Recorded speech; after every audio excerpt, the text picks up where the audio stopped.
స్వాతంత్ర భారతాన్ని సాధించడానికి నాటి వీరులు ఎన్నో త్యాగాలు చేశారని, నైతిక విలువలు, దేశభక్తితో కూడిన నవతరం అభివృద్ధి చెందడానికి మనమంతా కృషి చేయాలని కొత్తపేట శాసనసభ్యులు బండారు సత్యానందరావు పిలుపునిచ్చారు. గురువారం స్వాతంత్ర దినోత్సవం సందర్భంగా వాడపాలెంలోని పంచాయతీ కార్యాలయం, ప్రభుత్వ ఉన్నత పాఠశాల, కొత్తపేట పంచాయతీ కార్యాలయం, ప్రభుత్వ ఆసుపత్రి, రావులపాలెం ప్రభుత్వ ఉన్నత పాఠశాల, మార్కెట్ యార్డ్ తదితర ప్రాంతాల్లో జరిగిన త్రివర్ణ పతాక ఆవిష్కరణ కార్యక్రమంలో శాసనసభ్యులు పాల్గొన్నారు. జాతీయ జెండాను ఆవిష్కరించి గౌరవ వందనం సమర్పించారు. ఈ కార్యక్రమంలో కంటంశెట్టి శ్రీనివాస్, కెవి సత్యనారాయణ రెడ్డి, గుత్తుల పటాబి, చిలుపూరి సతీష్ రాజు, బూసి జయలక్ష్మి, భాస్కర్ రావు, కూటమి నాయకులు పాల్గొన్నారు.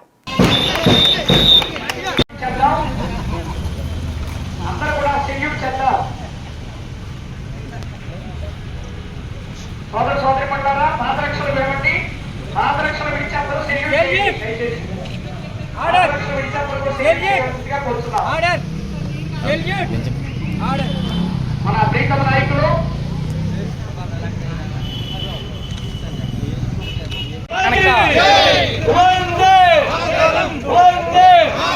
భగత్ సింగ్ కి, లాలా లజపతి రాయ్ కి, వీర సావర్కర్ కి, జై భారత్ మాతా కి, వందే.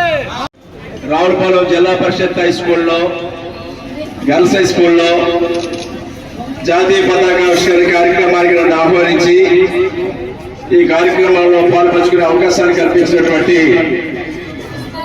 హెచ్ఎం గారు, school committee chairman Shri Somesh గారు, స్కూల్ కమిటీ సభ్యులు, గౌరవ జడ్పీటీ సభ్యులు కొడుకుడు శ్రీనివాసరావు గారు, గౌరవ మండల పరిషత్ అధ్యక్షురాలు శ్రీమతి లక్ష్మి వీరెడ్డి గారు, పెద్దలు, స్వాతంత్ర దినోత్సవ శుభ సందర్భంలో కొత్తపేట గ్రామ పంచాయతీ వద్ద జాతీయ పతాకావిష్కరణ చేసుకుని ఈ స్వాతంత్ర దినోత్సవ వేడుకల్లో పాల్పంచుకునే అవకాశం కల్పించేసిన కొత్తపేట గ్రామ ప్రథమ పౌరురాలు శ్రీమతి బూసి జయలక్ష్మి భాస్కర్ రావు గారు, వారి పాలకవర్గ సభ్యులు, పంచాయతీ సిబ్బంది, నాతో కూడా పాల్పంచుకున్న 50 మంది ఎన్డీఏ కూటమి నాయకులు, గ్రామ పెద్దలు, పాత్రికేయ మిత్రులు, ఇచ్చేసిన ప్రతి ఒక్కరికి నా హృదయపూర్వకమైన నమస్కారాలతో అందరికీ స్వాతంత్ర దినోత్సవ శుభాకాంక్షలు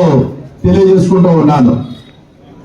మనకి 1947 స్వాతంత్రాన్ని పొందాం. స్వేచ్ఛ, సమానత్వం, సౌభాతృత్వం ప్రాతిపదికన ప్రజలందరూ కూడా స్వేచ్ఛగా ఆనాడు విదేశీయుల పాలన నుంచి మన దేశాన్ని మనం స్వతంత్రంగా పరిపాలించుకొని స్వేచ్ఛగా బతికే పరిస్థితులు ఆనాడు మనం తెచ్చుకున్నాం. ఆనాటి నుంచి కూడా దేశ అభివృద్ధి కోసం ఎందరో మహనీయులు కృషి చేస్తా ఉన్నారు. స్వాతంత్రం రాకముందు ఎందరో స్వాతంత్ర సమరయోధులు అసురు భాషలో స్వాతంత్ర సాధనకు ఎంతో కృషి చేశారు. వారందరినీ ఆదర్శంగా తీసుకుని మన దేశాన్ని మనమే బలోపేతం చేసుకోవడానికి, ప్రపంచంలో ఒక అగ్రగామి దేశంగా తీర్చిదిద్దడానికి మన ప్రభుత్వాలు కృషి చేస్తూ ఉన్నాయి. అందులో భాగంగానే రేపు వచ్చే 2047 నాటికి వికసిత భారత్ విజన్ 2047 అనే ఒక పక్క ప్రధానమంత్రి మోడీ గారు, మరొక పక్క వికసిత ఆంధ్రప్రదేశ్, మరొక పక్క ఆంధ్రప్రదేశ్ రాష్ట్రం అభివృద్ధి వైపు ముందుకు అడుగులు వేయాలని చంద్రబాబు నాయుడు గారు, పవన్ కళ్యాణ్ గారు, మోడీ గారి యొక్క సహాయ సహకారాలతో 5 ఏళ్ల క్రితం ఒక అరాచక శక్తి పాలనలోకి రాష్ట్రం వెళ్ళిపోవడం వల్ల జరిగిన అన్యాయాన్ని, ఆ నష్టాన్ని సరిదిద్దడం కోసం అవిరత కృషి చేస్తా ఉన్నారు ఈనాడు ఎన్డీఏ కూటమి తరపున అనేది నేను తెలియజేస్తా ఉన్నా. ఆనాడు ఏ విధంగా అరాచక పాలన జరిగిందంటే స్వాతంత్ర సమరయోధులకి, దేశానికి గర్వపడే వ్యక్తుల విషయంలో కూడా ఎక్కడ గౌరవ ప్రతిష్టలో మంట కలిపే విధంగా వ్యవహరించారు. ఆనాడు ఉదాహరణ చూసుకుంటే ప్రభుత్వ పథకాలకి ఆనాడున్న మహనీయుల పేర్లు కూడా తొలగించారు ఆనాటి గత ప్రభుత్వం. కలాం గారి పేరు కానీ లేదా డొక్కా సీతమ్మ గారి పేరు కానీ ఇటువంటి సమాజానికి ఆదర్శంగా ఉన్నటువంటి వ్యక్తుల యొక్క పేర్లను మార్చి వ్యక్తిగతమైన పేర్లకు పాకులాడినటువంటి పరిస్థితి ఆనాటి ముఖ్యమంత్రి పేరుతో జగనన్న పేరుతో ఏ విధంగా రాష్ట్రంలో అగౌరవాన్ని తీసుకొచ్చారో మనం చూసాం. ఈనాడు మనందరం కూడా వికసిత ఆంధ్రప్రదేశ్ కోసం పాటుపడాలి, కృషి చేయాలి, అందరూ కూడా కార్యోన్ముఖులు అవ్వాలని సందర్భంగా కోరుకుంటూ ముందు నైతిక విలువలు పెంపొందించాలి. నైతిక విలువలతో కూడిన సమాజం రావాలి. పిల్లలు ఆ విధంగా చిన్నతనం నుంచే వాళ్ళు చదువుకునే సమయం నుంచే వారిని ఆ విధంగా మోటివేట్ చేసినప్పుడు ప్రోత్సహించినప్పుడే రాబోయే సమాజం భారత నైతిక విలువలతో దేశభక్తితో కూడినటువంటి పౌరులుగా రావాల్సిన బాధ్యత ఉంది. వారికి దేశభక్తి ఉండాలి, నైతిక విలువలు ఉండాలి. అప్పుడే సమాజం బాగుపడుతుంది. దానికి మనందరం కూడా నడుము బిగించాలని ఈ సందర్భంగా కోరుకుంటూ మనం ఆగస్టు 15 స్వాతంత్రం పొందిన రోజు జెండావిష్కరణ చేసుకుంటా ఉన్నాం. దాంతోపాటు ప్రాణికతం కూడా మనకు కావాలి. గత సంవత్సరం ఏం సాధించాం, రాబోయే సంవత్సర కాలంలో ఏం సాధించాలి అనేది కూడా ఒక ప్రణాళికాబద్ధంగా మనం నడవలసిన అవసరం ఉందని ఈ సందర్భంగా కోరుకుంటూ ఈనాడు ప్రపంచంలో నాకు అగ్రగామి దేశంగా అగ్రగామి రాష్ట్రంగా మనం రూపొందడం కోసం అందరం కూడా దాంట్లో భాగస్వాములు అవుతామని తెలియజేసుకుంటూ మరొకసారి ఈ 78వ స్వాతంత్ర దినోత్సవ శుభాకాంక్షలు అందరికీ తెలియజేసుకుంటూ నాకు అవకాశం ఇచ్చినందుకు ధన్యవాదాలు. ఈ రోజున Kothapeta market committee Ravulapalem market యార్డ్లో 78వ స్వాతంత్ర దినోత్సవ శుభ సందర్భంలో ఇక్కడ జాతీయ పతాక ఆవిష్కరణ చేసుకుని అందరితోటి కూడా ఈ స్వాతంత్ర దినోత్సవ వేడుకలు జరిపిన అవకాశాన్ని కల్పించిన మార్కెటింగ్ డిపార్ట్మెంట్ వారికి, ఈ యొక్క యార్డ్లో పనిచేస్తున్నటువంటి శ్రామికులకు, ఉద్యోగులకు, అభిమానులకు, శ్రేయోభిలాషులకు, ఎన్డీఏ కూటమి 50 మంది పెద్దలకు, పాత్రికేయ మిత్రులకు అందరికీ కూడా స్వాతంత్ర దినోత్సవ శుభాకాంక్షలు మరియు నా హృదయపూర్వకమైనటువంటి నమస్కారాలు తెలియజేసుకుంటూ ఉన్నాను. చాలా ఆనందంగా ఉంది. స్వాతంత్రం సాధించాం. స్వేచ్ఛ, సమానత్వం, సౌభాతృత్వం ప్రాతిపదికన మన దేశాన్ని మనమే పరిపాలించుకునే విధంగా విదేశీయులను తరిమి కొట్టి 78 సంవత్సరాలుగా మనం పరిపాలించుకుంటూ ఉన్నాం. ఎంతో అభివృద్ధి సాధిస్తూ ఉన్నాం. 100 ఏళ్ల కాలంలో స్వాతంత్రం వచ్చిన 100 ఏళ్లు పూర్తయిన 2047 నాటికి వికసిత భారత్ ఆంధ్రప్రదేశ్ 2047 విజన్ పెట్టుకుని ఈనాడు ప్రధానమంత్రి మోడీ గారు, గౌరవ ముఖ్యమంత్రి చంద్రబాబు నాయుడు గారు, ఉప ముఖ్యమంత్రి పవన్ కళ్యాణ్ గారు ఎన్డీఏ కూటమి తరపున రాష్ట్ర దేశ అభివృద్ధి కోసం అభిరుల కృషి చేస్తూ ఉన్నారు.